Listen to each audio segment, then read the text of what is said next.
과테말라에서는 징역이 진짜 수백 년 뭐 이렇게 선고를 한다고 하네요. 과테말라 사법부의 과잉 처벌 뭐 이런 얘기가 서울신문에 났는데, 우리는 이제 뭐 얘네들은 뭐 갱단 조직원한테 438년, 뭐 156년, 206년 뭐 이렇게, 조직 우두머리한테는 438년이고 가장 낮은 애가 147년 막 이렇게 돼 있어요. 조폭들이죠. 조직폭력배들이요. 그러니까 과테말라 형법상 최고 양형이 50년이라고 하는데, 유기징역이. 근데 어떤 경우는 뭐 100년 넘게 하는 경우도, 6,000년 넘게 징역이 돼 있는 경우도 있대요. 우리는 뭐 이게 가중주의이고 합산주의를, 병합주의를 뭐라고 부르죠? 합해서 양형하지 않는. 그러니까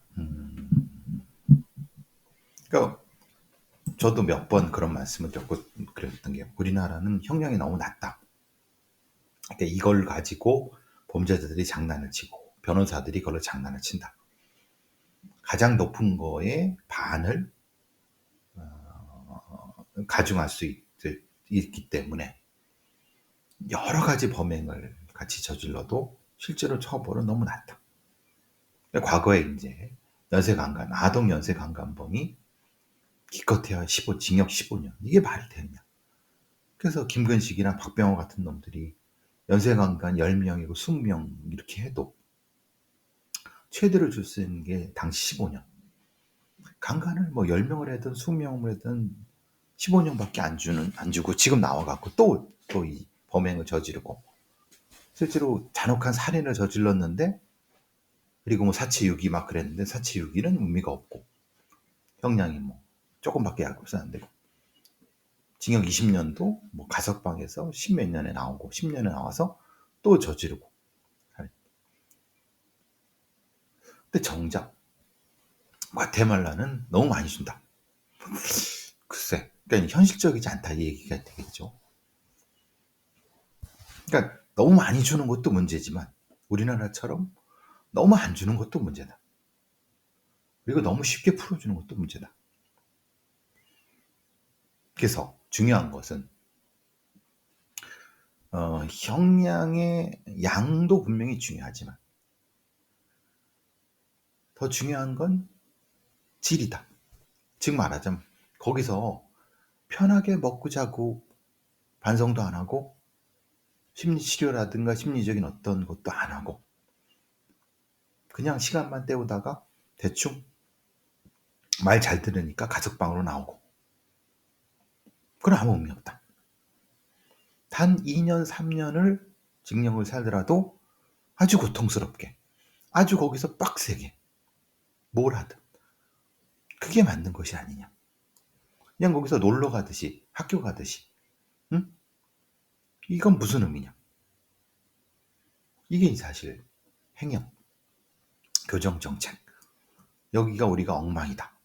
그래서 시민이 참여하는, 그 전문가와 시민이 같이 참여하는, 지금처럼 진짜 그 머리 텅텅 빈 교정 공무원 새끼들이, 진짜 아무것도 모르는 교정 공무원 새끼들이 그냥 뭐 이런 거죠. 뭐 과거에 그 교정 공무원 뭐 불가 마치 그 교정 그 시설에 있는 사람들을 함부로 반말하고 예제하고, 그러니까 실제로는 능력도 없고 그냥 군대식으로 그냥 가둬놓기만 하고, 이런 아무런 어떤 그런 의미도 없이 그냥 시설에 가둬놓는 사람, 이렇게. 근데 맞습니다. 교도관이라는 교도 행정 공무원이에요. 그 행정 절차만 하는 거고, 거기에 이제 약간의 분리력을 할 수 있는 사람은 또 이제 있는 거고, 그걸 다 교도관이 하니까 거기는 좋다. 그래. 근데 그 유영철이 그 밤에 뭐 귀신이 나왔다 뭐 이런 피해자 얼굴 보인다 이런 식으로 교도관 니들이 뭔데? 연쇄살인 뭘 면담을 하느냐? 아무런 능력도 없고 자격도 없는 자들이. 즉 명확히 교정에서 교정 행정과 그것을 관리하는 사람들은 물리적 관리하는 사람들이 있는 건 맞다. 근데 그 안에 그 소위 말하는 수감자들을 수용자들을 심리적으로 이 질적으로 관리할 수 있는 진짜 내용적인 뭐가 필요하다. 지금 우리의 교정 시스템은 그게 부족하다. 물론 형식적으로는 있죠. 형식적으로는 이 교도관들한테 뭐 심리 자격증 무슨 뭐 복지 자격증을 따게 만들어 갖고 그걸 가지고 뭔가 흉내를 내는 경우 많이 봤습니다. 그건 말 그대로 흉내지 실제로 명확한 건 관리하는 사람과 그걸 하는 사람이 분리돼야 되는 명확한 겁니다. 그걸 안 하고 그냥 다치들이 먹으니까 안 된다. 절대 안 된다. 결국은 교정이 있어서의 어떤 재범 방지라든가 어떤 이것이 전혀 작동을 하지 않으니까 범죄자들이 교도소 갔다가 다시 또 재범을 하고 그들은 사회에 녹아들지도 못하고 기름점도 둥둥 뜨고 사회에 공동체에 해악만 일으키는 그렇게 하니까 문제가 되는 거다. 그래서 결국은 문제의 핵심은 지금 이런 형태의 행정제도라든가 교정 관련된 부분을 근본적으로 혁신을 해야 된다. 핵심적인 건 저거죠. 실제로 교도소에 들어올 필요가 없는 실제로 시설 바깥에서 무엇인가를 해도 상관없는 사람들은 과감하게 내보내고 그리고 괴롭힘 범죄, 스토킹 범죄, 학대 범죄 같이 진짜 얘들은 사회에 두면 절대 안 되는 사회에 해악을 끼치는 자들은 반드시 교도소 안에서 일정 수준 이상의 심리 치료와 심리적인 형태의 교정을 받은 다음에 바깥으로 나가든 어쨌든 그리고 일종의 중간 처우도 많이 만들어야 된다. 그냥 수사해서 보여주기 식으로 무슨 수사 제대로 하는 것처럼 하지만 사실은 수사하는 것도 엉망이고 기소하는 것도 엉망인 상태에서 그냥 무조건 갔다가 가둬놓고 뭔가 보여주기 식으로 하는 이런 형태의 국가사법체계는 과감히 철폐돼야 된다. 핵심이 수사와 재판에 있는 것이 아니라 행정 쪽으로 넘어오게끔 저의 이런 이상이 그냥 말 그대로 꿈과 같은 그런 거겠죠. 자,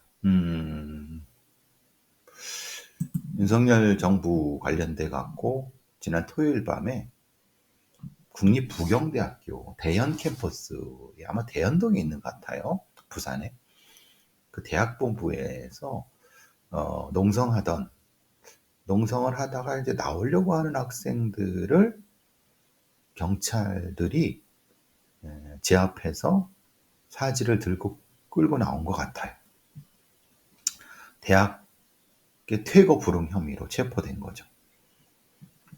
근데 웃긴 거는 이게 굳이 경찰력이 들어가서 뭔가 학생들을 끌고 나와야 될 만한 일인가? 왜냐?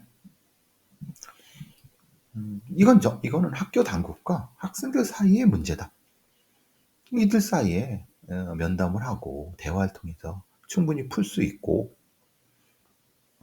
그 다음에 학생들은 실제로 총장과의 면담이 불발돼서 집으로 귀가하던 상태에서 그럼 귀가시키면 되는 거지. 그러니까 농성이 오래 진행돼서 학교 시설을 못 쓰게 된 상태라고 하면야 혹시 모르지만 그게 아니라 총장과의 면담을 신청했는데 총장과의 면담이 불발돼서 그럼 우리 나가겠다. 그럼 내보내면 되는 거를 거기를 가둬놓고 일일이 신분을 확인하고 그러니까 이제 경찰들이 왜 이 지랄을 하고 있느냐? 결국은 공안정국을 조성하려고 하는 정부의 의도가 아니냐? 그러니까 경찰들이 제가 가장 불편한 게 그런 겁니다. 경찰들, 경비경찰들 실제로 민생 치안 수사하고 이렇게 하기도 벅찬 인원을 이런 아주 쓸데없는 해서는 안 될 이런 어떤 동원해 갖고 기동대 이런 데 동원해 갖고 왜 이런 짓거리를 하느냐. 그러니까 진짜 거기서 뭐 사람이 다치고 죽거나 그랬다고 하면야 경찰력을 동원해서 해산시키는 게 맞지만 지금 이거는 아니 학생들이 귀가하려고 하는데 그럼 귀가시키면 되는 거지. 그러니까 이게 너무 이런 도라이들 이 경찰놈들도 그렇고 뭔가 좀 이상하다. 굳이 이렇게까지 투입할 필요가 뭐느냐. 내용이 윤석열 퇴진 투표를 한다고 아니 그거야. 학교와 학생들 사이의 문제면은 그들이 대화로 풀면 되는 거를 어쨌든 좀 이상해지고 있습니다. 확실히. 자, 지금 사이버 도박 16살짜리가 바카라로 1억 9천 탕진, 청소년 4,700명 적발, 뭐 1억 넘게 배팅하는 청소년들도 있고 몇천 명 막 그렇다. 결국은 도박 중독을 해결하지 못하고 있다. 그런데도 불구하고 무슨 국민체육진흥공단에 그 토토를 1시간을 더 늘리느니 그러니까 전혀 이 우리 사회의 마약 중독, 도박 중독 이런 부분에 대한 전체적인 어떤 컨트롤 타워라든가 이런 예방이라든가 이런 거 전혀 되고 있지 않다. 그냥 발생하는 범죄자만 두들겨 잡아서 교도소에 넣기 바쁘고 실제로는 그 교도소에 넣어봤자 다시 실제로는 늘 필요가 없는 애들은 넣고 위험한 자들은 가석방시켜서 내보내고 현실은 수사를 제대로 해주도 않아 갖고 저놈이 실제로는 진짜 나쁜 놈인지 모르고 정작 깜빵에 들어가야 될 주가 조작범들은 진짜 위험한 사기범들은 지금 활개치고 있고 권력을 잡고 있고 이건 너무한 거 아니냐. 정의가 거꾸로 섰다. 뒤집어졌다. 뭐에 집중해야 되는지 똥오줌인지 검찰, 경찰, 수사기관, 국가 이놈들이 가리지 못하고 있다. 똥오줌도 못 가린다. 똥이 된장인지도 못 가리고 있다. 큰일이다. 태국에서는 마약 중독자 아들을 집안에 감옥을 만들어서 가둔 어머니가 있습니다. 64세 여성. 그 어머니를 비난하시겠습니까? 아니요. 마약 중독자 너무 위험해. 그래서 집에 가둔 거예요. 왜냐? 태국은 마약의 온상이에요. 골든 트라이앵글. 문제는 이겁니다. 이 아들이 마약 중독인데 재활시설에 들어갔다 다시 재발했다 다시 들어갔다 오락가락 하니까 더 위험해진 거예요. 이 어머니는 20년 동안 자기 아들한테 죽을까봐 아니면 이 아들이 다른 사람을 해칠까봐 너무 두려움 속에 살다가 오죽했으면 자기 집에 철창을 만들어 가둬 놨겠습니까? 그런데 분명히 이 어머니 행동이 불법이고 인권 침해지만 이 아들이란 놈이 수십 년 동안 거의 20년 동안 중독, 재활, 배발을 반복한 태국은 이미 마약 중독의 통제선을 넘었어요. 우리나라도 지금 마찬가지죠. 어떻게 할 거냐. 그러니까 마약 문제, 도박 문제를 이렇게 방치하면 난리가 나는 겁니다. 지금 대한민국의 그 같지도 않은 검사 새끼들, 경찰 새끼들, 이 새끼들이 수사 뭐 한답시고 이 장난질 치고 그러면서 마약 문제, 도박 문제 난장판입니다. 그러면서 뭔가 지들이 대단히 무슨 정의로운 양 무슨 특활비 달라고 지랄하고 싹 다 깎아버려야 돼. 검사 새끼들 다 목을 쳐서 다 쫓아내야 돼.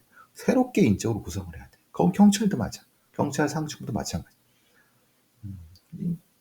이 엉망인 걸 어떻게 할 거냐. 이게 사회에 큰 해악이 되고 있어요. 그러니까 국민들의 시민들의 눈과 귀를 속여서 마치 우리나라가 되게 잘 통제되고 있냐? 하지만 실제로는 개판이에요. 그거를 지금 알려야 되고 그렇게 바꿔야 되고 하는데 하긴 뭐 트럼프 같은 새끼가 대통령 되는 미국 같은 데도 있는데 뭐 그런데 참 중범죄 새끼가 대통령 되니 참 기가 막힐 노릇이죠. 그죠? 연간 13억 개가 넘는 신경안정제가 처방이 되고 있습니다. 신경안정제 복용을 하면은 운전을 삼가하면 운전을 하면 큰일 납니다. 지금 그 강남에서 그 20 몇 살 된 무미하던 여자 그년이 그냥 막 부딪히고 해도 지가 뭘 했는지도 몰라요. 그러니까 음주운전은 그래도 조금씩 위험성을 인정하지만 정작 약물운전은 얼마나 위험한지 뭐가 됐는지 그 데이터가 없습니다. 그러니까 의사 새끼들도 문제예요. 왜냐하면 특히 정신과 의사놈들, 전 진짜 이놈들이 문제라고 생각하는데 그냥 막 처방을 하는 겁니다. 진짜 얘가 이걸 먹어야 되는지 이거 먹기 전에 다른 어떤 것이 있어야 하는지를 확인하고 하는지 모르겠어요. 그런데 공황장애 있다 뭐 있다 그래서 약을 다 처방해. 무려 13억 개. 국내 처방량이 2018년도에 5억 개에서 불과 5년 만에 13억 개입니다. 인구는 줄고 있는데 4년 내 5억에서 100에 2.5배가 늘었어요. 아니 이게 말이 됩니까? 그러니까 의료계나 보건복지부 이런 애들은 국회도 그렇고 이게 무슨 일이 벌어지는지 모르는 거예요. 신경안정제를 보세요. 신경안정 아까 말씀 아니 지난 4년 동안 2.5배가 늘었는데 아니 늘어야 될 이유가 있나요? 아무런 어떤 이유도 없어요. 근데 중추신경 억제작용 졸리게 만들고 진정작용 만들고 오히려 이런 부분 때문에 문제가 많아지고 그러는데도 근육이한 작용, 운동력 능력 저하 그리고 이 약물 지속 시간이 길어요. 축적돼요. 그러니까 그걸 그 시간 단위 먹어야 되는데 더 먹으면 이제 확 문제가 되죠. 그러니까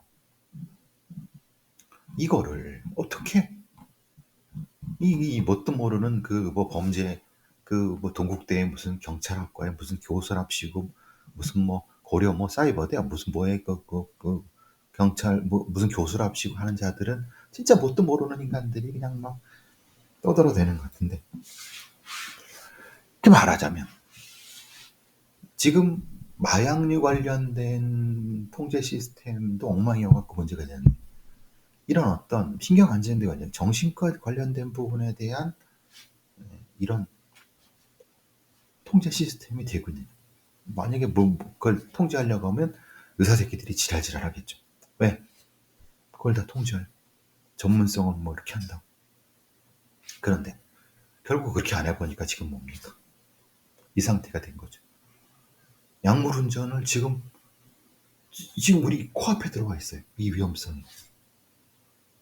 정작. 근데 어디가 문제고 무엇에서 문제인지를 분석도 못하고 있어요. 경찰이든 보건복지부든.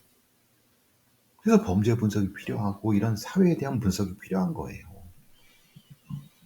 아무것도 모르고 그냥 이거 참 너무 안타깝습니다. 생각해보세요. 13억 개가 1년에 13억 개가 넘는 신경안정제를 솔직히 누가 처방하겠습니까? 예? 그 의사가 처방하잖아요. 그럼 그 의사들은 그러면 어떤 통제 장치가 있습니까? 통제 없어요. 지가 지 맘대로 하는 거예요. 저기에 어떤 전문성이랍시고. 그런데 그로 인해서 발생하는 사고라는 건 책임 안 져요. 내가 제대로 먹으라고 했잖아. 근데 뭐 과잉을 왜 내체 이런 식인 거죠. 너무나도 통제되지 않는 무소불위의 전문성은 심각한 위험성을 가지고 있습니다. 의사가 마찬가지고. 이게 지금 그 문제인데 이거 참. 그러니까 사실은 이게 마약이죠. 그죠? 마약류가 문제라고 하지만 마약류의 양리작용을 비슷하게 할 수 있는 신경안정제도 역시 마약 문제죠. 그래서 사실은 약물 문제라고 해야 되는 겁니다. 포괄적으로.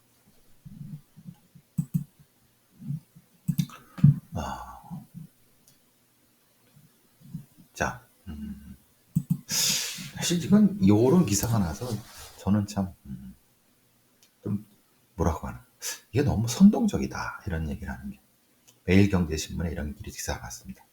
이러다 한국 다 망한다. 사람도 돈도 미국으로 대탈출 무슨 일인데. 그 내용이 뭐냐? 우리나라가 막대한 상속세와 증여세를 부담을 가지고 있다. 부자들도 한국을 탈출하고 미국으로 간다. 그래서 서학개미가 1,000억 달러 돌파했다. 근데 이제 여기 나오는 얘기가 웃겨요. 이런 거죠. 한국에서 돈을 벌어서 부자가 된, 말하자면 이런 거죠. 스타트업도 해갖고 열심히 돈을 벌어갖고 했는데 걔들이 상속세가 많아서 미국으로 탈출한다. 말이 좀 이상한 게, 자기가 돈을 열심히 벌었잖아요. 큰 돈을 벌었어요. 근데 왜 상속세를 내죠? 그게 아니라 자기가 자기 새끼한테 돈을 물려주려고 하니까 돈을 너무 많이 뺏긴다는 거예요. 그러니까 돈을 뺏길 바에야 미국에서 미국으로 가서 미국으로 그 번 돈을 미국으로 투자 이민을 해 거기서 하면은 자기 새끼한테 상속세를 안 내고 이렇게 할 수 있다 이게잖아요. 뭐가 좀 이상하지 않으세요? 실제로 돈 벌기는 우리나라가 좋아갖고 돈을 많이 벌어놨어. 그럼 그 돈 번 만큼을 그걸 해주는 우리나라에 투자할 수 있게 다시 상속세를 세금을 걷어갖고 이렇게 이거죠. 그러니까 상속세라는 건 불로소득, 말하자면 어떤 놈이 자기 노력 없이 막대한 재산을 얻는 것에 대해서 세금을 매기는 거예요. 그러니까 스타트업 창업으로 큰 돈을 번 자산가 놈은 아무런 관련이 없어요. 자기한테는. 자기 자식한테 물려주려고 하니까 문제지. 아니 그러면 스타트업 창업으로 큰 돈을 번 자산가 놈이 그러면 자기 자식한테 돈을 주지 말고 스타트업 창업으로 돈을 벌 수 있게끔 도전 정신과 걔한테 교육이나 학업을 통해서 뭔가 이렇게 그걸 가르쳐 줘야 되는 거 아니야? 그러니까 내가 돈을 많이 벌었으니까 한국의 편한 제도를 통해서 그걸 자식한테 물려주니, 아니 왜 물려주려고 하는 거야? 아니 자식도 돈을 벌 수 있게 해주면 되지. 응? 너는 이 한국의 돈 벌 수 있는 구조 때문에 돈을 벌고 나서 그 제도를 통해 벌었는데 그 제도를 벗어나려고 하는 게 문제 아니에요? 그러니까 말하자면 이 매일경제에 이걸 기사 쓴 놈도 이 논리적 구조가 되게 이상한 거죠. 아니 국내 자금이 미국으로 빠르게 이동하는 건 왜 그러냐? 이건 상속세 문제가 아니에요. 응? 그리고 그냥 금투세 문제라고 하는데 그 상속세는 금투세 문제가 아니에요. 한국에 너무나도 불투명한 기업 구조, 기업 공개 구조. 말은 주가 조작한 놈들, 이걸로 사기치는 놈들, 투명하지 않고 그렇기 때문에 국내 주식이 불안해서 거기에 비해서 미국이나 이런 데는 그렇지 않아요. 그러니까 우리나라의 법과 제도가 문제인 거지. 그 우리나라의 법과 제도라는 것은 이걸 가지고 있는 놈들의 어떤 거지. 이게 상속세와 금투세의 문제가 아니에요. 그런데 이걸 이렇게 후려치네.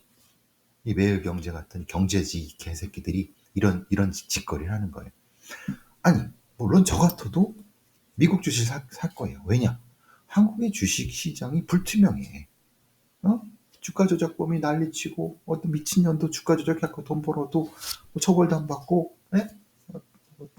그걸 또 감싸주는 검사 새끼들, 검찰들, 국가 공권력부터 시작해서 여태까지 한국의 주가 조작범들이 제대로 처벌받은 얘가 얼마나 됩니까?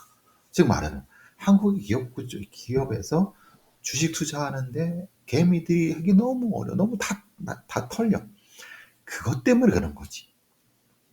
그것 때문에 그러니까 저 같아도 미국 주식을 샀는데 그런 거지. 이게 상속세나 금수세 때문에 그런 게 아니에요. 이게 이런 진짜 나쁜 놈들이죠. 이렇게 소위 말하는 선동하고 다니는 놈들은. 아, 물론 저도 미국이 뭐 투자하기 좋고 그래요. 그래서 저도 투자하려고 해요. 그런데 그런데